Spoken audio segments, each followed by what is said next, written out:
Assalamualaikum warahmatullahi wabarakatuh. Ketemu lagi di mata pelajaran administrasi farmasi ataupun manajemen farmasi. Baik, untuk kali ini di materi bab pertama yaitu pengelolaan perbekalan farmasi di apotek ya. Baik, dengan saya Apoteker Andi Nurdin. Nah, untuk pertama yaitu perencanaan perbekalan farmasi di apotek ya. Jadi apotek itu memiliki salah satu perencanaan perbekalan farmasi ya. Nah, perencanaan merupakan suatu proses kegiatan seleksi, sediaan farmasi dan perbekalan farmasi sesuai dengan jumlah, jenis, dan waktu yang tepat. Nah, tujuan dari perencanaan yaitu mendapat jenis dan jumlah perbekalan farmasi yang sesuai dengan kebutuhan ya. Kemudian menghindari terjadinya kekosongan obat. Nah, terus hal-hal yang harus diperhatikan dalam perencanaan yaitu pola penyakit, kemampuan daya beli masyarakat, budaya masyarakat ataupun kebiasaan masyarakat setempat ya. Kemudian pola penggunaan obat yang lalu. Nah, itu tujuannya.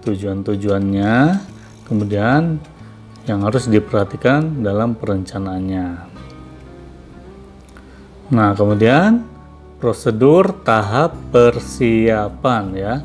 Ini tahap-tahap persiapannya dalam perbekalan farmasi. Nah, yang pertama, perencanaan dan penentuan perbekalan farmasi yang akan dibeli ya. Jadi merencanakan dulu, menentukan dulu perbekalan atau obat apa aja yang akan dibeli oleh apotek. Kemudian setelah merencanakan, kemudian mencari dan menentukan penyalur masing-masing obat ya. Menemukan penjual ataupun PBF dari masing-masing obatnya ya. Kemudian setelah merencanakan, kemudian mencari pedagangnya, kemudian yang terakhir mengadakan perundingan dengan beberapa penyalur untuk merundingkan persyaratan jenis, mutu, barang, dan yang lainnya, yaitu dengan bernegosiasi dengan penyalur ataupun pembelinya, apa syarat jenisnya, bagaimana mutunya, dan lain-lainnya ya. Apakah harganya murah ataupun ada diskon dan lainnya begitu. Nah, kemudian pengadaan perbekalan farmasi di apotek, prosedurnya ataupun tahap pemesanannya yaitu disiapkan surat pemesanan barang ya, rangkap 3 untuk dikirim kepada penyalur, gudang, dan arsip pembelian ya. Jadi kita siapkan surat pemesanan itu 3 rangkap, yang satu untuk dikirim kepada penjualnya ataupun penyalur, yang satu dikirim ke gudang, dan satu lagi buat arsip di apotek. Kemudian surat pemesanan barang ada 4 macam ya. Jadi jenisnya ada 4 macam untuk surat pemesanan barang ataupun SP ya. Yang pertama surat pesanan obat, yang kedua surat pesanan narkotika, rangkap SP 4. Nah, untuk satu item obat ya. Kemudian surat pesanan psikotropika dan OKT ya. Kemudian surat pesanan obat prekursor. Nah, jadi surat pesanan ataupun SP itu dibagi menjadi 4 macam ya. Surat pesanan obat biasa, narkotik, psikotropik, dan prekursor. Kemudian penyimpanan perbekalan farmasi di apotek ya. Penyimpanannya bagaimana kalau di apotek ya? Yang pertama, penyimpanan adalah suatu kegiatan menyimpan dan memelihara dengan cara menempatkan obat-obatan yang diterima pada tempat yang dinilai aman ya dari pencurian serta gangguan yang dapat merusak mutu obat ya. Jadi penyimpanan itu dipastikan tempatnya harus benar-benar aman ya, terhindar dari pencurian dan kerusakan dari lainnya. Kemudian penerimaan dan penyimpanan penataan obat dilakukan berdasarkan SOP ya, terus standar operasional ya. manajemen persediaan yang bertujuan untuk mengetahui jumlah penerimaan obat dan mengatur layout penyimpanan sehingga pengeluaran obat dilakukan dengan prinsip first in, first out ataupun PIPO atau first expire, first out ataupun PEPO ya. Nah, untuk first in, first out itu obat yang pertama masuk dan obat yang pertama dikeluarkan. Nah, untuk PEPO itu obat yang pertama mendekati expire date, yaitu obat yang pertama keluar ya. Nah, tujuan penyimpanan yaitu untuk memelihara mutu obat. Nah, kemudian menghindari penggunaan yang tidak bertanggung jawab. Yang ketiga, menjaga kelangsungan persediaan. Nah, terakhir memudahkan pencarian dan pengawasan ya. Jadi tujuannya yaitu jangan sampai kita menyimpan obat, untuk mencari obatnya susah, harus putar-putar dulu rak, putar-putar lemari dulu ya. Jadi harus segampang mungkin.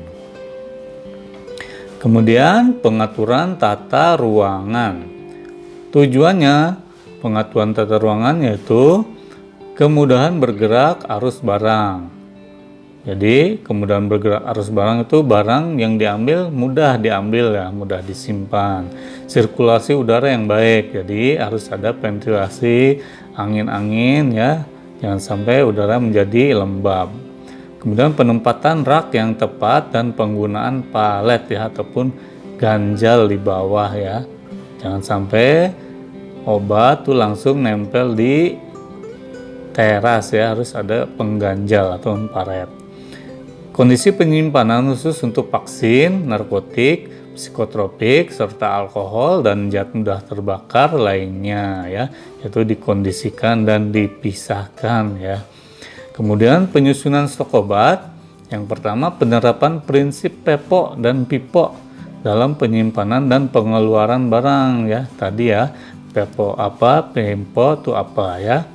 Jadi, untuk penyimpanan khusus untuk narkotika dalam lemari 2 pintu yang terkunci, vaksin dalam lemari pendingin, serta alkohol dan zat mudah terbakar di ruangan yang terpisah. Jangan sampai menyatu dengan obat-obat lainnya ya. Kemudian obat yang mempunyai batas kadaluarsa disimpan dengan baik ya.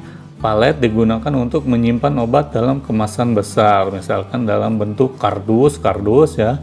Jadi di bawahnya diganjel sama palet ya. Kemudian obat berbentuk sirup dan cairan diletakkan pada rak paling bawah ya. Jangan sampai botol-botol sirup dan cairan ditaruh di rak paling atas, yaitu untuk menghindari terjadinya tumpah ataupun jatuh ya. Nah, untuk cantumkan nama pada masing-masing obat pada rak. Jadi nama obat-obat ditulis ya keterangannya. Kemudian pencatatan stok obat. Nah, yang pertama fungsi pencatatan kartu stok. Yang pertama untuk mencatat mutasi obat atau keluar masuk obat.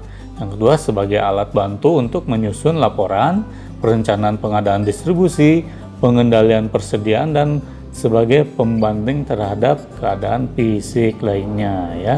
Jadi pencatatan stok obat sangat penting sekali untuk kita mengetahui bagaimana keluar masuk obat atau ketersediaan obat di apotek ya. Kemudian pengamanan mutu obat. Perubahan mutu obat dapat diamati secara visual ya. Jadi jika dari pengamatan visual diduga ada kerusakan yang tidak dapat ditetapkan secara organoleptis, harus dilakukan sampling untuk pengujian laboratorium ya. Tindak lanjutnya bagaimana? Yaitu dikumpulkan dan disimpan terpisah ya.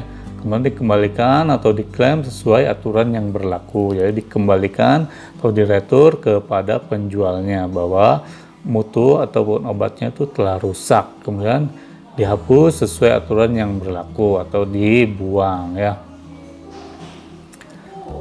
Kemudian pengendalian dan pencatatan stok obat. Nah, pengendalian dan pencatatannya bagaimana? Yaitu pencatatan stok obat dilakukan berdasarkan SOP manajemen masing-masing apotek ya. Nah, persediaan yang bertujuan untuk mengetahui jumlah obat yang dibeli dan dipakai tiap hari juga untuk mengontrol ketersediaan obat ya. Jadi pengendalian dan pencatatan stok itu sangat penting sekali ya, karena di sana terdapat bagaimana alur keluar masuk suatu barang obat ya, jadi bisa diketahui setiap harinya. Nah, pengendalian dari prosedur stock of name ya, prosedur stock of name dilakukan berdasarkan SOP manajemen persediaan yang bertujuan untuk mengetahui keadaan stok obat tiap bulan dan untuk mengontrol tanggal kadaluarsa obat ya. Untuk stock of name dilakukan dengan cara menghitung jumlah fisiknya obat dan memeriksa keadaan serta tanggal kadaluarsa obat. Kemudian mencatat hasilnya pada form stock of name. Nah, jadi stock of name ini dilakukan minimal 1 bulan sekali ataupun 3 bulan sekali ya. Jadi prosesnya yaitu dengan cara menghitung jumlah obat satu persatu. Misal untuk tablet yaitu dihitung ya jumlah per tabletnya, dihitung satu-satu ada berapa ratus, berapa ribu tablet ya. Itu dihitung sesuai dengan bentuk sediaannya. Dihitung jumlahnya, fisiknya sesuaikan, kemudian ditulis juga keadaannya, fisiknya bagaimana, tanggal kadaluarsanya apakah sudah mendekati ataupun tidak. Nah, jika mendekati maka harus cepat dipisahkan ya. Jadi fungsi stock of name itu untuk meminimalisir adanya obat yang akan kadaluarsa ataupun obat yang terkekosongan ya. Oke, kemudian distribusi perbekalan farmasi di apotek ya. Alir barang keluar ya. Ini proses barang keluar. Yang pertama prosedur penjualan ya. Kemudian penjualan obat bebas dan alkes, penjualan dengan resep. Nah, jadi aliran barang keluar di apotek itu ada dua ya prosedurnya. Itu prosedurnya penjualan. Nah, untuk prosedur penjualan dibagi dua, yaitu penjualan obat bebas dan alkes dan lain-lainnya. Kemudian yang kedua, penjualan dengan menggunakan resep dokter ya. Jadi obat yang keluar itu ada dua ya. Yang pertama dengan obat bebas, dijualnya bebas. Yang kedua dengan penjualan dengan menggunakan resep. Jadi ya, obat keluar melalui dua jalan, secara jual bebas dan menggunakan resep. Oke, terima kasih. Sekian video kali ini untuk materi perbekalan farmasi di apotek. Kita bertemu kembali di materi-materi selanjutnya untuk administrasi farmasi dan manajemen. Assalamualaikum warahmatullahi wabarakatuh.